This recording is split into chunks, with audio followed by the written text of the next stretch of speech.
շատ է խոսվում, որ մասնակցելու եք 2026 թվականի ընտրություններին, արդյոք ձեր նախընտրական ծրագրում Հայոց ցեղասպանության ճանաչման գործընթացը առաջնային է լինելու։ Հայոց ցեղասպանության ճանաչման հարցը անգամ այսօր բոլոր փաստաթղթերով հանդիսանում է առաջնահերթություն, միջազգային ճանաչումը եւ որևէ մեկը դա չի փոխել։ Բացառապես իշխանությունները այսօր կեղծ իրենց թեզերով թուրք-ադրբեջանական տանդեմին հաջողանալու նպատակով փորձում են այդ հարցը հանել օրակարգից։ Պարոն Վանեցյան, այսօր Փաշինյանը դատապարտել է, սադրիչ եւ հրահրող է համարել Թուրքիայի եւ Ադրբեջանի դրոշները այրել, ասել է, որ միջազգայինորեն ճանաչված պետության դրոշները այրելը այն էլ հարևանների դատապարտելի է եւ ընդունելի չէ։ Որն է ձեր վերաբերմունքը սրան, ճիշտ է նման քայլը, ճիշտ չէ, Փաշինյանը ինչ է այսքան ցավում հարևանների դրոշների համար։ Փաշինյանը, եթե միայն ցավար դրոշները այրելու համար եւ որևէ գործողություն չաներ, որը կբխեր ոչ թե հայկական պետության շահերից, այլ կբխեր բացառապես թուրք-ադրբեջանական շահերից, մենք կարող էինք այդ հայտարարությունը դիտարկել որպես երկրի ղեկավար, որը պարտավոր է պահպանել ամեն դեպքում հարաբերությունները հարևան երկրների հետ։ Բայց այս իրավիճակում Փաշինյանի խոսքերը տեղավորվում են այնտեղ, որ ինքը հերթական անգամ սպասարկում է ավելի եռանդով թուրք-ադրբեջանական շահերը, քան հայկական շահը։ Պարոն Վանեցյան, քանի որ դուք Նիկոլ Փաշինյանի հետ աշխատել եք, ուզում եմ իմանալ, այդ սպասարկումը եղել է 18 թվականից, թե 20 թվականից հետո։ Փոխվել է։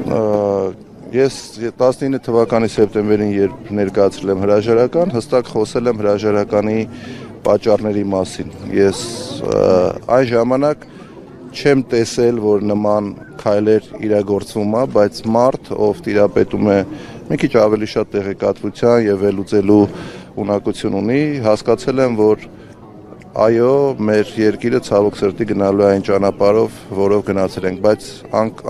անգամ ամենավատ երազում չէին կարող պատկերացնել, որ հասնելու ենք այս իրավիճակին, որը մենք այսօր ունենք։ Փաշինյանը հեռացնելու քայլեր ձեռնարկելու եք, թե չէ։ Ես 19 թվականի սեպտեմբերից ձեռնարկում եմ քայլեր Փաշինյանին հեռացնելու ուղղությամբ։ Ինչի՞ չի ստացվում։ Այդ հարցը ամենակարևոր հարցն է, որը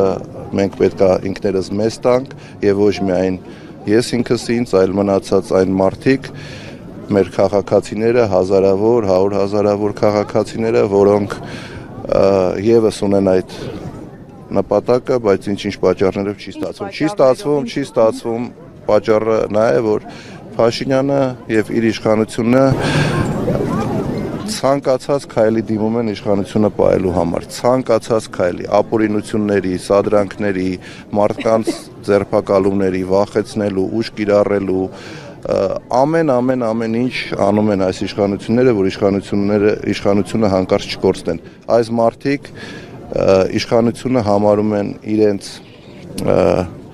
անվտանգության երաշխիքը մեկ եւ երկրորդ ամենակարևորը իրանք վայելում են իշխանությունը, ոչ թե ծառայում են ժողովրդին։ Ուստի նրանց համար իշխանություն կորցնելը հավասար է մահի ճակերտների մեջ, որովհետեւ ոչ մի բան չունենալով, ոչ մեկ չլինելով այսօր նրանք հարստացել են, նրանք ունեն լծակներ, նրանք ունեն մեծ պահակախմբեր, որոնց միջոցով շրջում են ամենտեղ։ Ուստի նրանք ամեն ինչ անելու են, որ իշխանությունը չկորցնեն, բայց դա ներողություն, բայց դա մեզ չպետք է հուսահատեցնի եւ մենք ասենք դե ձեռքներս լվանանք, թող մնան։ Ոչ, պայքարելու ենք, բայց եկեք ժամկետներ չնշենք, ոնց ենք, երբ ենք ազատվելու այս իշխանություններից, հավատացած եղեք, որ հավատացած եղեք։ Ես կարծում եմ այո։ Քաղաքական դաշտում ընտրությունների միջոցով Ես կարծում եմ այո, որ կա հնարավորություն ընտրություններով ազատվել այս իշխանություններից, որը ցույց տվեցին տեղական ինքնակառավարման մարմինների ընտրությունները, հատկապես վերջի Գյումրիում եւ Փարաքյարում անցկացված, մինչ այդ, եթե կհիշեք տեղական ինքնակառավարման մարմինների տարբեր համայնքներում եւս եղել են ընտրություններ եւ ընդդիմությունը եւս ունեցել է հաջողություն եւ հաղթանակ։ Հիմա բայց քննադատում են Մարտուն Գրիգորյանին, որ ձայները տվեց Վարդան Ղուկասյանին, հատկապես ԿՊԱ-ական հատվածը ասում է, որ այլ բաներ հայտարարում, բայց իրենց ասածը ճիշտ դուրս եկավ, որ ըստ էության բոլոր առաջադրված ուժերը իրենց ձայնը վերջում տալու են Վարդան Ղուկասյանին։ ԿՊԱ-ական շրջանակների քննադատությունը կարելի է ընդունել որպես ինչ-որ լավ բան, ոչ թե վատ բան, բայց ինչ վերաբերվում է Գյումրու ընտրություններին, Մարտուն Գրիգորյանը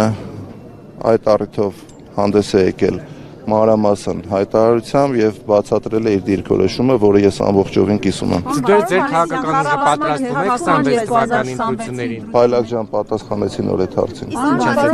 Ասում եք 2026-ի հերթական ընտրություններ իմպիչմենթի հնարավորություն։ Ես ասել եմ, որ չբացառելով փողոցային պայքարը եւ մնացած գործիքները, որով հնարավոր կլինի հեռացնել այս իշխանություններին, ամեն դեպքում որպես քաղաքական ուժ մենք բոլորս պետք է պատրաստվենք 26 թվականի ընտրություններին, բայց նորից եմ կրկնում, առանց բացառելու փողոցային պայքարով կամ իմպիչմենտի միջոցով այս իշխանությունների հեռացումը։ Պարոն Վանեցյան, ոտքս խփեմ գետնին, հրապարակը կլծվի, ինչու չլծվեց կամ ինչու, եթե հնարավորություն ներողություն։ Նույն հարցը ինձ այդ ժամանակ տվել է 2 տարի առաջ Ազատության մեր շատ սիրելի լրագրողներից մեկը, հիմա նույն հարցը տալիս եք դուք, այդ հարցի հետ կապված եղել է այն ոնց է կոչվում փաստերի ստուգման հարթակը, որը ինձ գիտեք իմ նկատմամբ ինչ վերաբերմունք ունի, արել է մանրամասն մեկնաբանություն եւ ցույցատվել, որ դա իշխանական քարոզչական մեքենայի հերթական սուտ տեղեկությունն է։ Պարոն Վանեցյան, այս իշխանությունների կապված մի բան էլ ձեզ հարցնեմ, ամեն դեպքում քվեները ապահովեցին, ընտրվեց, բայց իշխանական հատվածից ասում են, որ այդ համագործակցությունը չի լինի, քանի որ կոալիցիա չի, այսինքն ուղղակի աջակցեցին եւ այդպես նրան ընտրեցին, այսինքն դուք ինչ եք կարծում, կհաջողվի դիմադիր ուժերին կամ կա այդ քաղաքական պատրաստակամությունը համագործակցել եւ կառավարումը Գյումրիի ապահովել նաեւ օրինակ տարբեր հարցերում քվեարկություններով եւ այլն, ինչ որ ճգնաժամի ցանկացած հարց, որը կլինի իշա Գյումրու եւ գյումրեցու, ես վստահ եմ, որ ընդդիմադիր դաշտում կլինի կոնսենսուս եւ կընդունվեն որոշումներ։ Պարոն Վանեցյան, այս իշխանությունների եղել